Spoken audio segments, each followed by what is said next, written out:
আমাদের আসলে প্রশিক্ষণের প্রয়োজন আছে খুব বেশি। আমাদের নেতা কর্মীরা আমরা কেন জানি না আমরা রাজনীতি থেকে দূরে সরে যাচ্ছি।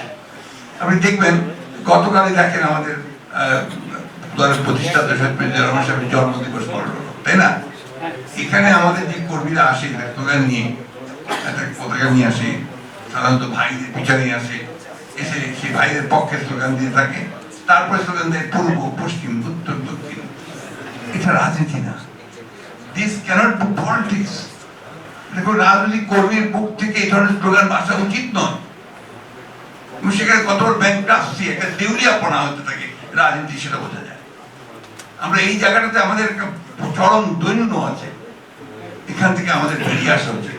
আমি মনে করি আমাদের রাজনৈতিক নেতা যারা আমরা নেতৃত্ব করছি, আমি জানি না আমাদের চেয়ারম্যান সাহেব এই বিষয়ে উদ্যোগ নেবেন, এখন পর্যন্ত যতগুলো ভালো কাজ হয়েছে তিনি উদ্যোগ নিয়েছেন।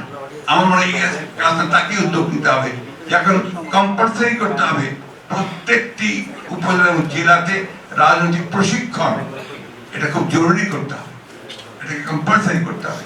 কিভাবে বক্তব্য হবে, একটা সভা কিভাবে চলে, আপনারা যিনি উপস্থাপনা করবেন কিভাবে উপস্থাপন করবেন, অ্যাড্রেস কিভাবে করবেন, এই জিনিসগুলো কিন্তু প্রয়োজন আমার কাছে মনে হয়।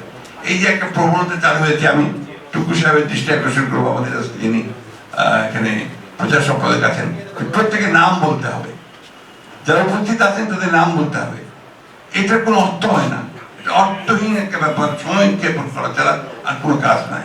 তা এই জিনিসটা আমার মনে হয় একটু চিন্তা ভাবনা করে আমাদের এখান থেকে বেরিয়ে আসা দরকার, এবং সত্যিকার অর্থে একটা রাজনৈতিক দল তৈরি করা দরকার, পলিটিক্যাল পার্টি তৈরি করা।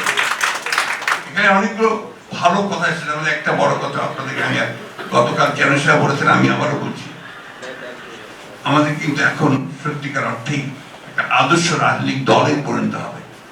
এখন কিন্তু যে প্রতিযোগিতা চলছে, এই প্রতিযোগিতা কিন্তু স্লোগান দেওয়ার প্রতিযোগিতা নয়, মেধার এবং বুদ্ধির প্রতিযোগিতা। সোশ্যাল মিডিয়াতে কে কত ভালো লিখতে পারেন, কথা বলতে পারেন, তার প্রতিযোগিতা।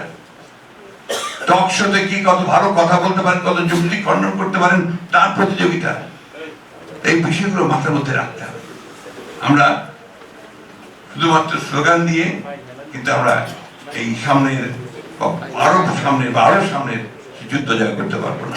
আরেকটি কথা যেটা আমি আগে বলছি, এখনো বলছি, যে আমাদেরকে রিক্রুটমেন্টটা যদি ভবিষ্যতে যখন আমরা করবো, নতুন সদস্য নেব, তখন যেন আমরা ভালো দেখে, ভালো মানুষ দেখে, ভালো মেধাবী দলের মধ্যে নিয়ে আসতে দল শক্তিশালী হবে, সমৃদ্ধ হবে।